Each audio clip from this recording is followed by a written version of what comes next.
So for introduction, it is an optimal room environment involves acoustics and lighting consideration. And for the acoustic, it is about a study of sound propagation in a space which we chose a space of meeting room in MPP at HEP. So the acoustic must be realistic and comfortable to use for the meeting room. And for the lighting, it must be a strategic use of light source for illumination, which must be suitable for the room. And for the effectiveness of the acoustics and lighting, it must be harmonized in base of acoustics, and the lighting must be meet the specific special requirements for the meeting room. That's it. So for background of study, for the room, we use Majlis Perwakilan Pelajar meeting room.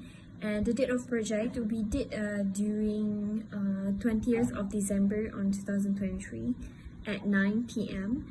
And for the remarks, there are blinking lighting that is not working over there, and there is 2 air cons and some of the chair, and the carpet is also absorbing materials. But other than that, the dimension of the room is 43.86 meters square.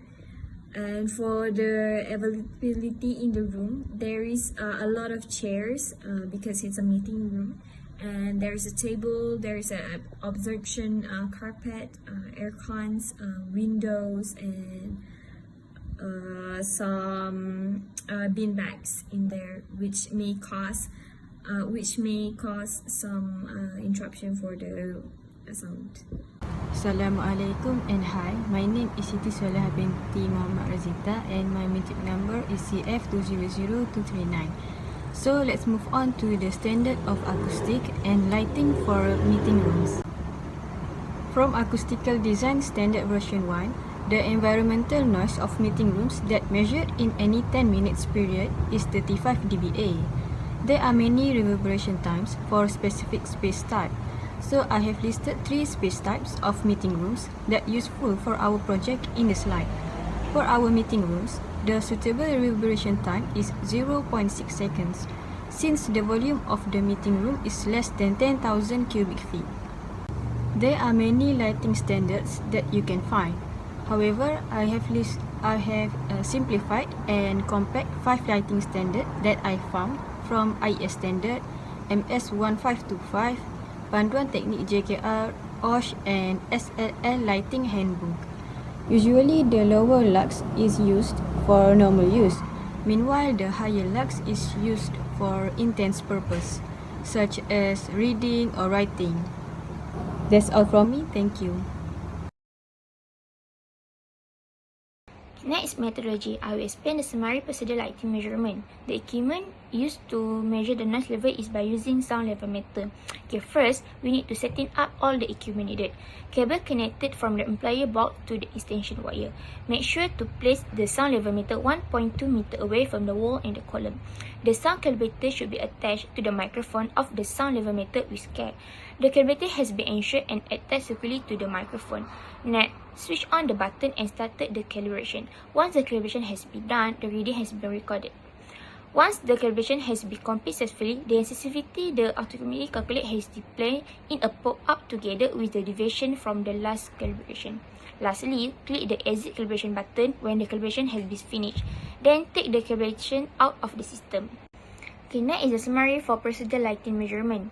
So the equipment to measure the lighting is by using 4-in-1 kit meter. First, the battery has been installed and turned on the instrument meter. The protective cover covering the light sensor was removed and the device is held horizontally to ensure that light enter the sensor from above. Level the device at a level from 1 meter from the ground to take a reading, as you can see in the figure on the slide. The reading has been taken at the grid location in the meeting room. So lastly, the sensor protective cap was replaced after the measuring process and the device was turned off. Greetings to Dr. Tong and fellow friends. My name is Nurshaf Kamtimo Michael and I will proceed with the result and analysis. In this chapter, they will divide it into 3 parts, which is the first is reverberation time, second one is background noise, and lastly is illuminance of the chosen room. So as mentioned earlier in this project, the chosen room is a HEP, which is Majlis Perwakilan Pelajar Meeting Room.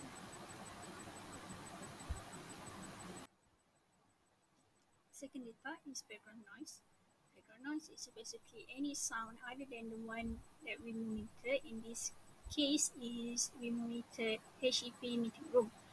So the example of background sounds such as like people talking, eating, dropping on the floor, or traffic, and many more. So based on the data collected, this table shown there are 11 poles and 22 positions starting also from 63 Hz up to 8000 Hz. And the average of the background noise that we got in this meeting room is 17 dB. The third data, which is illuminance, which is the amount of light falling on the work surface.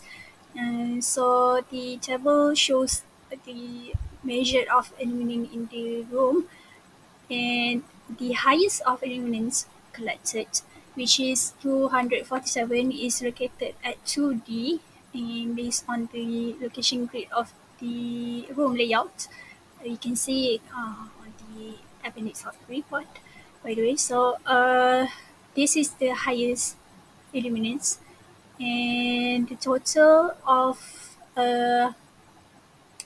illuminance position is shown also in this table.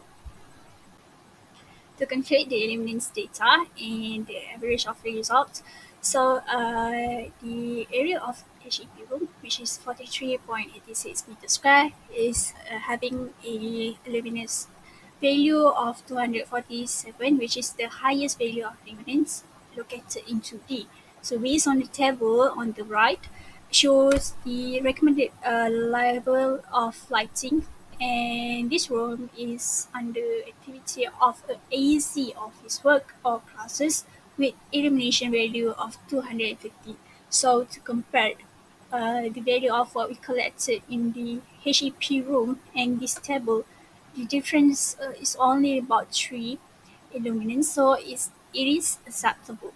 Yet, the average of lighting intensity in this room is measured to 105 lux. So the amount is not recommended for classroom lighting because it have a lower illuminance compared to the table, compared to the recommended table. So HEP or Majlis Perwakilan Pelajar meeting room should have a proper solution and proper lighting to add on for the student comfort. And that is all from my part. I would like to pass with the next presenter to continue with this presentation. Thank you.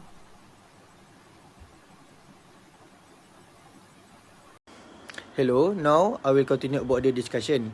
And for the first, the discussion is about propose for acoustic improvement, and second propose for light design improvement.